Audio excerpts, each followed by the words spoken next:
आप सभी भाई बहनों का आध्यात्मिक ज्ञानात्मक चैनल की संध्या बेला ज्ञान कक्षा में एक बार फिर स्वागत है। आज की चर्चा का विषय है विषयों के लिए धन। और दूसरी पंक्ति में हमने लिखा है धन बढ़ने से निर्धनता। हो सकता है ये शब्द सुनने में पढ़ने में कुछ अजीब से लग रहे होंगे, क्योंकि धन बढ़ने से तो मनुष्य देखिए खुश होता है, अमीर होता है। लेकिन यहाँ तो कुछ अलग ही स्थितियां आज की वीडियो में हम कुछ चर्चा करने जा रहे हैं। इन सभी स्थितियों पर एक विशेष ध्यान आकर्षित करने से पूर्व आपको मैं इन शब्दों पर भी चिंतन करना है और इन शब्दों के रंगों के ऊपर आपको चिंतन करना है, ताकि प्रकृति के 3 गुणों की स्थितियों का भी आपको में ज्ञान हो।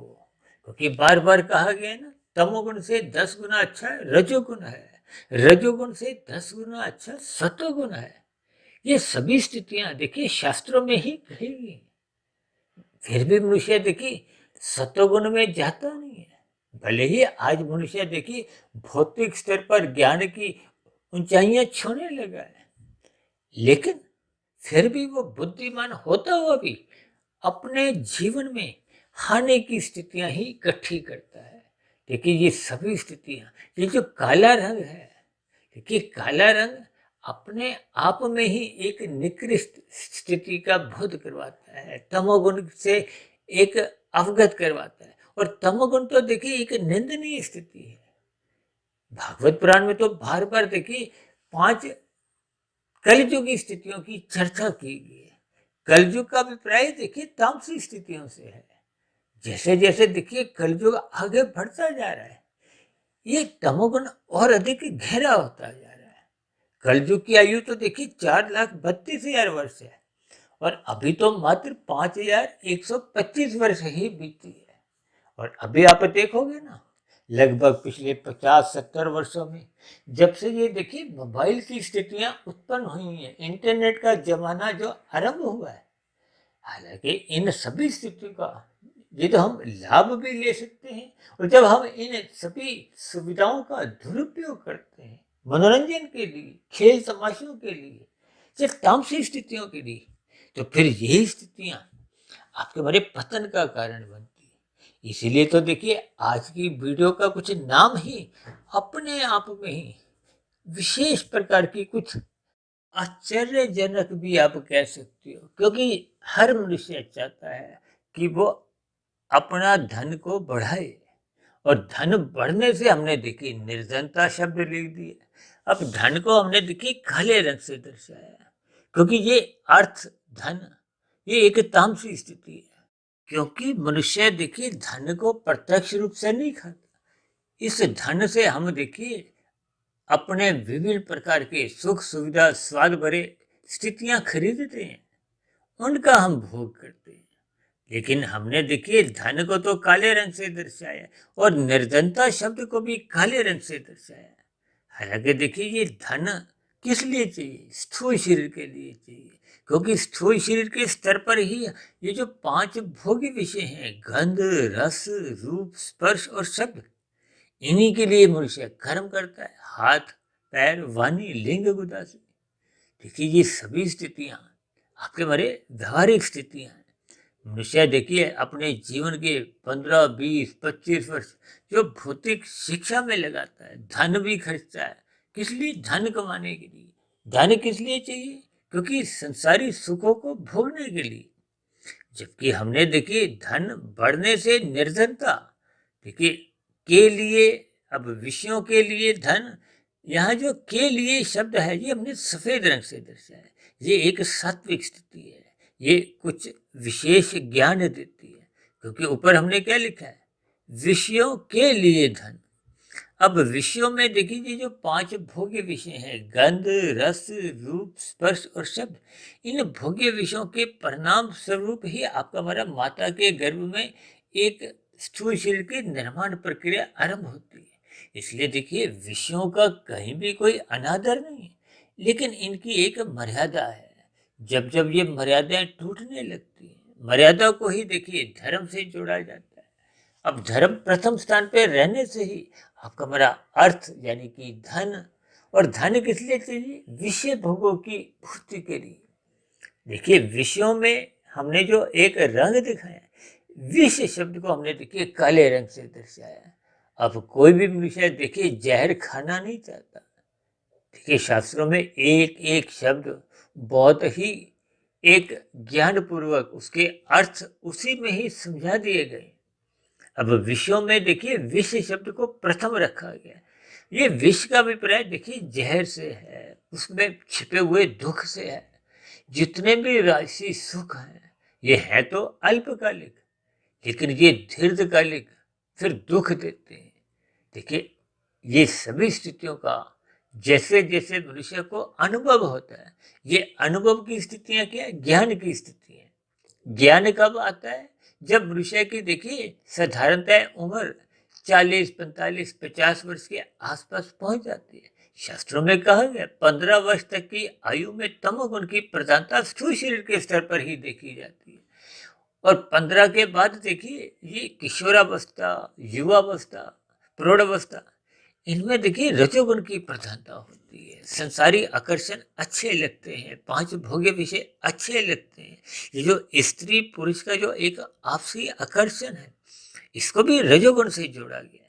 इसलिए तो शास्त्रों में देखिए युवावस्था की स्थिति में ये आपका हमारा रजोगुण बिगड़े नहीं, क्योंकि कलयुग की जो 5 स्थितियां हैं, मदपान, धूत कीड़ा, स्त्री संग, हिंसा और अनीतिगत कार्यों से कमाया गया धन, ये कलयुगी स्थितियां हैं। इन स्थितियों पे जाने मात्र से मनुष्य से देखिए तमोगुण भी बढ़ता है, और वो बढ़ा हुआ तमोगुण पाप कर्म करवाता है। इसलिए ये कलयुगी 5 स्थितियों में जाने से शास्त्र मना करते हैं। इसीलिए तो देखिए ये जो स्त्री संग पुरुष संग एक ही बात है। हालांकि पिछले कुछ महीनों पहले इन पर बहुत सी अदालतों में भी चर्चाएं हुई हैं। हालांकि हमारा देखिए वो कोई विषय नहीं है, क्योंकि हमारे विषय तो देखिए आध्यात्मिक ज्ञानात्मक स्थितियों से होते हैं जो आपका हमारा लाभ करवाते हैं। और ये जितनी संसारी स्थिति है, भले ही अल्पकालिक स्थितियों में तो आपको हमें अच्छा लगता है, ये अच्छा का मतलब सुख मिलता है, लेकिन दीर्घ काल में, इसीलिए तो शास्त्रों में कहा गया प्रौढ़ावस्था के बाद जैसे ही वृद्धावस्था आती है, वृद्धावस्था में देखिए ज्ञान से जोड़ा जाता है, अनुभव से जोड़ा जाता है।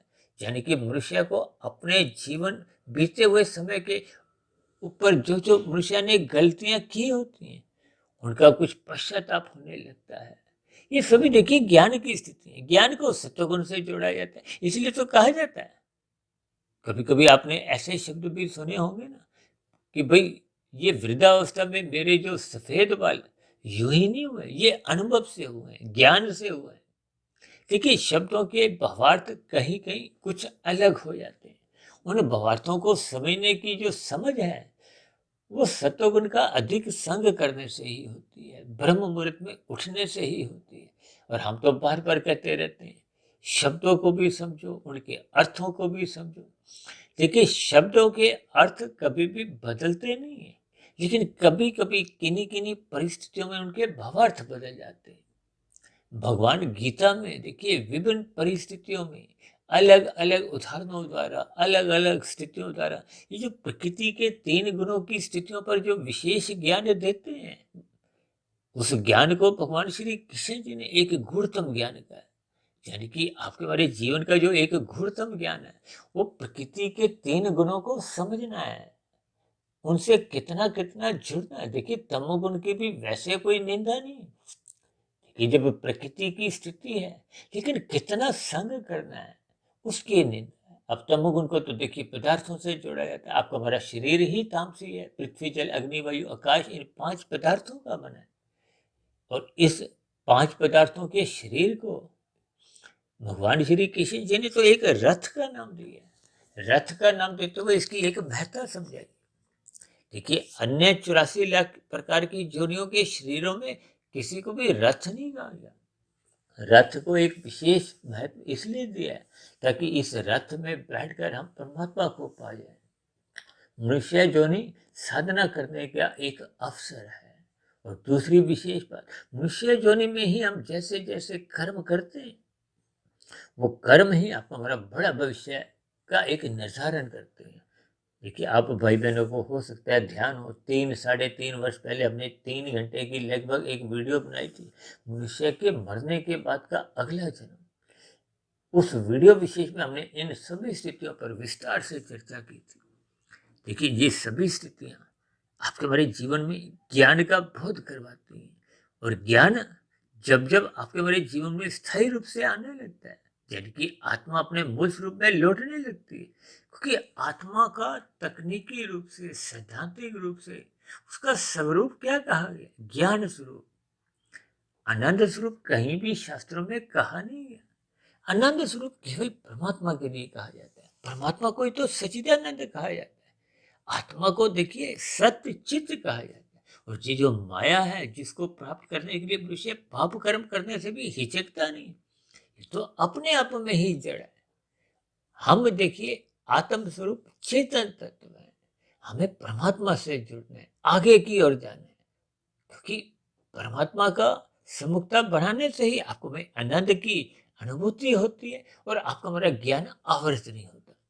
जब हम माया के सम्मुख होते हैं तो देखिए, सर्वप्रथम तो हम परमात्मा से ही विमुख हो जाते हैं, यानी कि परमात्मा से विमुख होते ही आपके हमारी जो आनंदमय स्थिति है वो समाप्त हो जाती है।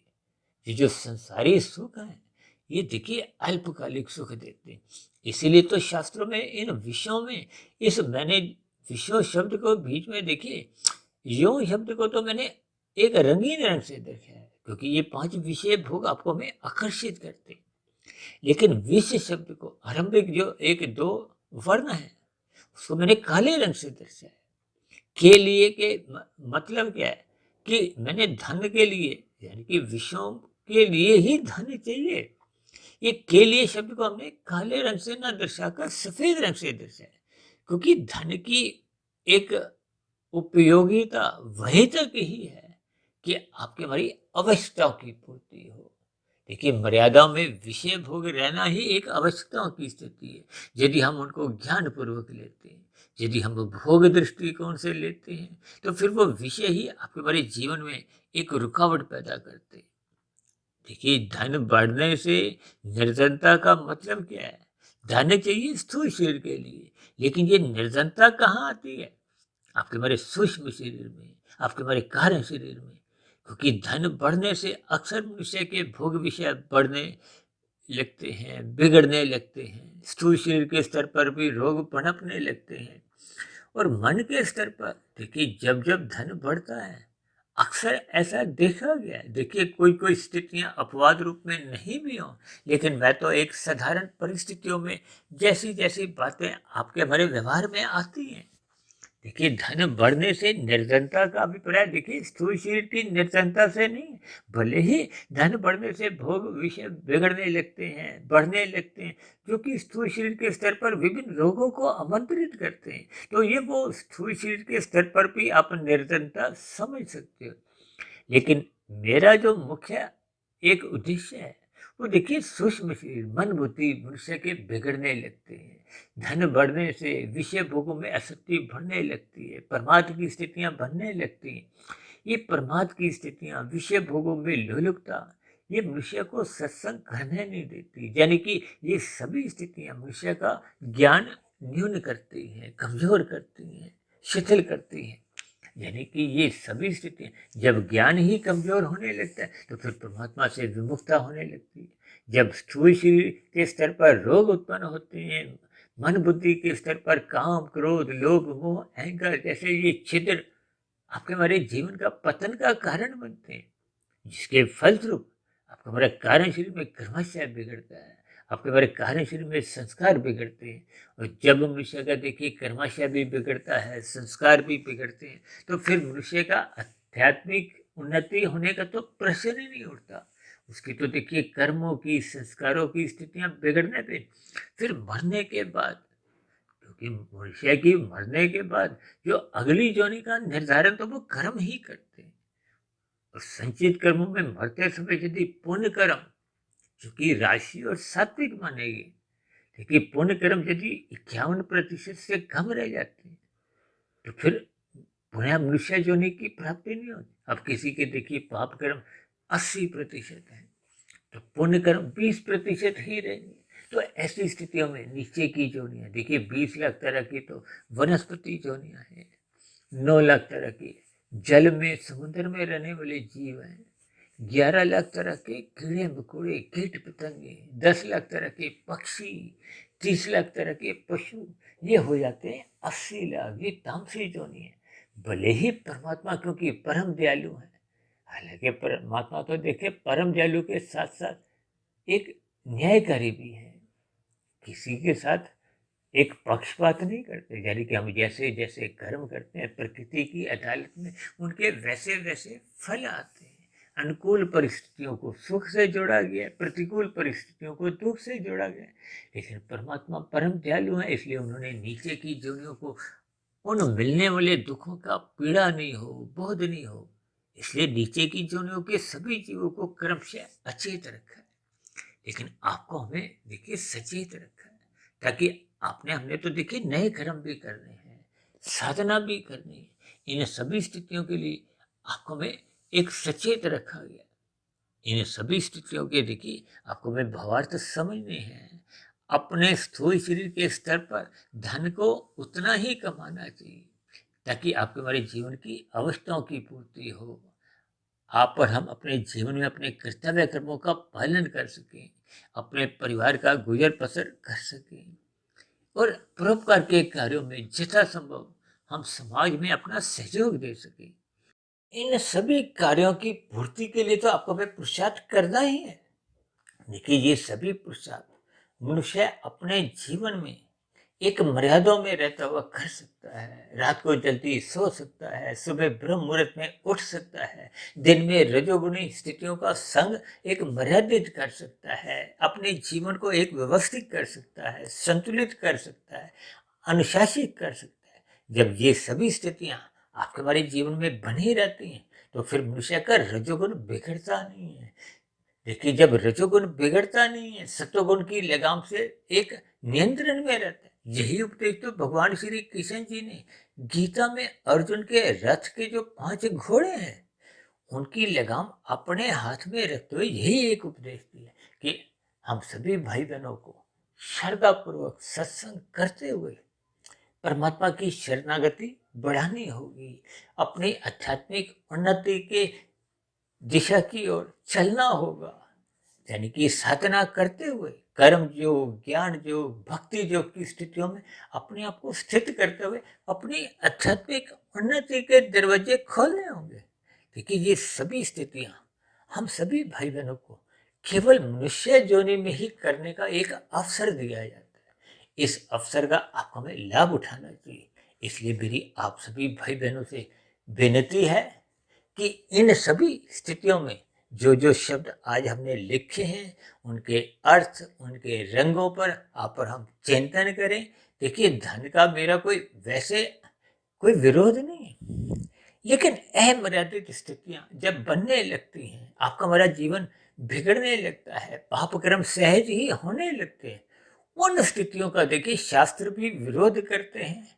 इसलिए हम अपनी चर्चाओं में भी इन सभी स्थितियों का कभी भी कोई समर्थन नहीं करते। देखिए ये सभी स्थितियां ज्ञान पूर्वक आपको मैं समझनी होगी। इसलिए परमात्मा की प्रेरणा से देखिए हम अपने वीडियो के नाम का कुछ चयन करते हैं, उनके अलग अलग आकार दिखाते हुए उनके अलग अलग रंग दर्शाते हैं और उस रंगों के द्वारा ही प्रकृति के 3 गुणों का बोध करवाते हैं, ताकि प्रकृति के 3 गुणों के ज्ञान विज्ञान आपको में समझ में आ जाए। आपके हमारे स्थूल शरीर, सूक्ष्म शरीर और कार्य शरीर की क्या क्या स्थिति है उसका आपको में बोध होने लगे। आत्मा और परमात्मा का जो आपसी एक सजातीय संबंध है वो मनुष्य को समझ में आ जाए। तो ऐसी सभी सकारात्मक शुभ स्थितियां हम सभी भाई बहनों के जीवन में भी बनना आरंभ हो। इन्हीं शुभकामनाओं के साथ आज की चर्चा विशेष को यहीं विश्राम देते हैं। आप किसी भाई बहन का भी आज की वीडियो से संबंधित कोई मन में प्रश्न उठ रहा हो, कोई मेरी कही गई बातों पर ही आपको कोई विरोध हो, आपत्ति हो, शिकायत हो, तो ऐसी सभी स्थितियों के लिए नीचे दिए गए कमेंट्स बॉक्स पर आपके प्रश्नों का, आपके सुझावों का और आपकी सभी शिकायतों का नीचे दिए गए कमेंट्स बॉक्स पर सदा ही स्वागत है। चर्चा विशेष को अब यहीं विश्राम देते हैं। कल सुबह फिर मिलते हैं ब्रह्म मुहूर्त ज्ञान उपदेश कक्षा में। तब तक आप सभी भाई बहनों को बहुत बहुत शुभ रात्रि और सुबह ब्रह्म मुहूर्त में उठने के लिए मेरी ओर से बहुत बहुत शुभकामनाएं। चर्चा विशेष को ध्यानपूर्वक एकांत भाव से सुनने के लिए आप सभी भाई बहनों का बहुत बहुत धन्यवाद।